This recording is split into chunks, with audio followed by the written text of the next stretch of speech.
ആലപ്പുഴയിൽ CPIM G Sudhakaran പോരും മുറുകുകയാണ്. CPIMനെതിരായ വിമർശനം പൊതുപരിപാടിയുടെ ഉദ്ഘാടന പ്രസംഗത്തിലും തുടരുന്നതോടെ CPIM പ്രവർത്തകർ സുധാകരനെതിരെ തിരിഞ്ഞു.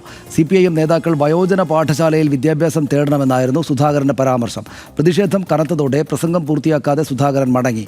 കഴിഞ്ഞ ദിവസം മാധ്യമപ്രവർത്തകനെ വർഗീയവാദിയെന്ന് ജി സുധാകരൻ വിശേഷിപ്പിച്ചതും വിവാദമായി മാറിയിരുന്നു. CPIM ജി സുധാകരൻ പോര് പാരമ്യത്തിലേക്ക് നീങ്ങുകയാണോ?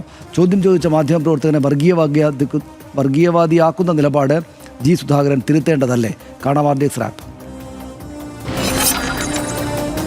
അമ്പലപ്പുഴ തോട്ടപ്പള്ളിയിൽ പാടശേഖര സമിതിയുടെ പരിപാടി ഉദ്ഘാടനം ചെയ്യാനെത്തിയപ്പോഴാണ് ജി സുധാകരൻ CPIMനെതിരെ വിമർശനം തുടർന്നത്. ഇതോടെ സദസ്സിലുണ്ടായിരുന്ന CPIM പ്രവർത്തകർ സുധാകരന്റെ പ്രസംഗം തടസ്സപ്പെടുത്തി. പൊതുപരിപാടി ഉദ്ഘാടനം ചെയ്യാനെത്തിയ ആൾ എന്തിനാണ് CPIM നേതാക്കളെ അവഹേളിക്കുന്നതെന്നായിരുന്നു പ്രവർത്തകരുടെ ചോദ്യം. തുടർന്ന് പ്രസംഗം പൂർത്തിയാക്കാതെ സുധാകരൻ മടങ്ങി. കഴിഞ്ഞ ദിവസം ജി സുധാകരനെതിരെ CPIM പ്രതിഷേധ മാർച്ച് സംഘടിപ്പിച്ചിരുന്നു. MLA ഓഫീസിലേക്ക് നടത്തിയ CPIM മാർച്ചിൽ പോലീസിനെതിരെയും സുധാകരന്റെ വിമർശനമുണ്ടായി. ഭരണം മാറിയത് ഇപ്പോഴും അമ്പലപ്പുഴയിലെ പോലീസുകാർ അറിഞ്ഞിട്ടില്ലെന്നായിരുന്നു സുധാകരന്റെ വിമർശനം. കൂടാതെ കഴിഞ്ഞ ദിവസം കൈരളി TV റിപ്പോർട്ടർ ഷാജഹാനെ വർഗീയവാദി എന്ന് വിളിച്ചതിലും സുധാകരനെതിരെ പ്രതിഷേധം ശക്തമാകുന്നുണ്ട്. DYFIയുടെ പൊതുച്ചോർ പദ്ധതിക്കെതിരെയുള്ള വിമർശനങ്ങളിലും ജി സുധാകരനെതിരെ പ്രതിഷേധം ശക്തമാക്കാനാണ് CPIM തീരുമാനം. പൊതുച്ചോറിനെതിരെ സംസാരിച്ച് ജി സുധാകരൻ രാഹുൽ മാങ്കൂട്ടത്തിലിന്റെ ലെവലിലേക്ക് താഴരുതെന്നായിരുന്നു DYFIയുടെ മറുപടി. വിവാദമായതോടെ താൻ പൊതുച്ചോറിനെ വിമർശിച്ചതല്ലെന്നും അതിന്റെ പേരിലുള്ള പണപ്പിരിവിനെയാണ് വിമർശിച്ചതെന്നും സുധാകരൻ മലക്കമറിഞ്ഞു.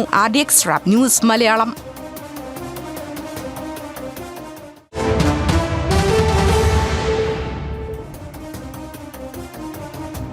പക്ഷേ ഇതിപ്പം നമ്മൾ കഴിഞ്ഞ ദിവസം വിശദമായിട്ട് സംസാരിച്ചാണ്. ജി സുധാകരൻ അവിടെ 28,000 വോട്ടിന് ജയിച്ചതുകൊണ്ട് ആ ഭാഗത്തെ രാജാവാണ് ഞാൻ എന്നാണ് അദ്ദേഹം വിചാരിച്ചു വെച്ചിരിക്കുന്നത്. ഇതൊക്കെ രസമുണ്ട്. ഇത് പാർട്ടി വയോജന വിദ്യാഭ്യാസത്തിനൊക്കെ പോകണമെന്നൊക്കെ വിമർശിക്കുന്നത് നല്ല രസമുള്ള കാര്യമാണ്. അവർ തമ്മിൽ അങ്ങനെ അടിക്കുന്നത് കാണാനൊക്കെ രസമാണ്. പക്ഷേ പ്രശ്നം എന്താണെന്ന് വെച്ചാൽ ആളുകളെ വർഗീയവാദി എന്ന് വിളിക്കുക. ഇപ്പോൾ കഴിഞ്ഞ ദിവസം നമുക്ക് എല്ലാവർക്കും അറിയാവുന്ന കൈരളിയുടെ റിപ്പോർട്ടർ ഷാജഹാനെ വർഗീയവാദി എന്ന് വിളിക്കുകയാണ്.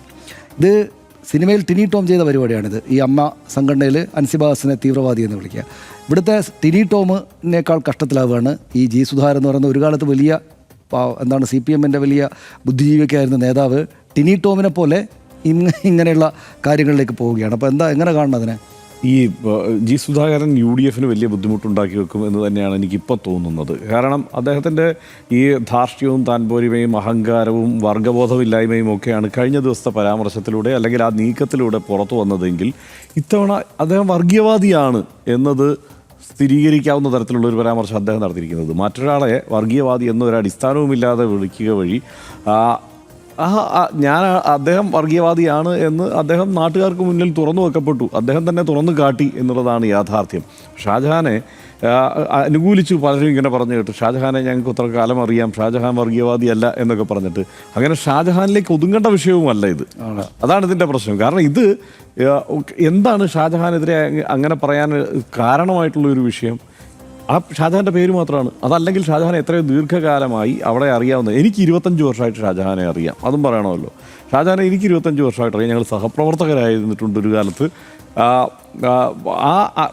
ഷാജഹാനോട് അങ്ങനെ ജി സുധാകരൻ പറയുക എന്നുള്ളത് ഞെട്ടിക്കുന്ന സംഗതി തന്നെയാണ്. അപ്പോൾ അതിന് അടിസ്ഥാനമായിട്ടുള്ളത് ഷാജഹാൻ്റെ പേര് മാത്രമാണ്.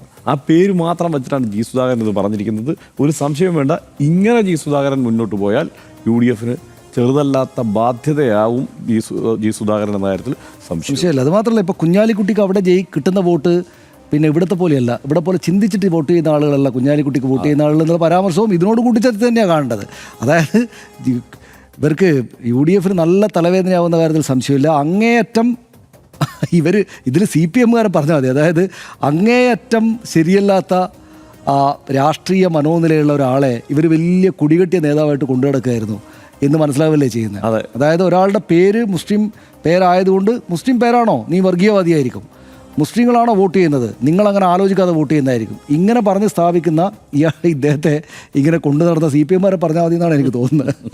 കാണുന്നവരെല്ലാം ചീത്ത വിളിക്കാനും അധിക്ഷേപിക്കാനും തനിക്ക് ആരോ ലൈസൻസ് തന്നു എന്ന മനോഭാവമാണ് ഇപ്പോൾ ജി സുധാകരൻ കാണിച്ചുകൊണ്ടിരിക്കുന്നത് എന്നാണ് പ്രധാനപ്പെട്ട വിമർശനമായി അവിടെ നിന്ന് ഉയരുന്നത്. ആ ബോധത്തിൽ നിന്നാണ് പൊതുച്ചോറ് കൊടി പിടിപ്പിക്കാനുള്ള ഉപാധിയാണ് എന്നും ഷാജഹാൻ വർഗീയവാദിയാണ് എന്നുമൊക്കെ ജി സുധാകരന് തോന്നുന്നത്. MLA എന്ന നിലയിൽ ഉദ്ഘാടനം ചെയ്യാനെത്തിയ പൊതുപരിപാടി പോലും CPIMനെ വിമർശിക്കാൻ മാത്രമായാണ് ജി സുധാകരൻ ഇപ്പോൾ ഉപയോഗിച്ചുകൊണ്ടിരിക്കുന്നത് ആയിക്കോട്ടെ, അത് പരസ്പരം അങ്ങോട്ടും ഇങ്ങോട്ടും രാഷ്ട്രീയമായി ഏറ്റുമുട്ടിക്കോട്ടെ. പക്ഷേ ഒരു മുതിർന്ന രാഷ്ട്രീയ നേതാവ് എന്ന നിലയിൽ ജി സുധാകരനിൽ നിന്ന് കേരളം പ്രതീക്ഷിക്കുന്നത് ഇത്തരം വർഗീയ പരാമർശങ്ങളല്ല. RDX ഇവിടെ പൂർത്തിയാകുന്നു. Good night. Good night.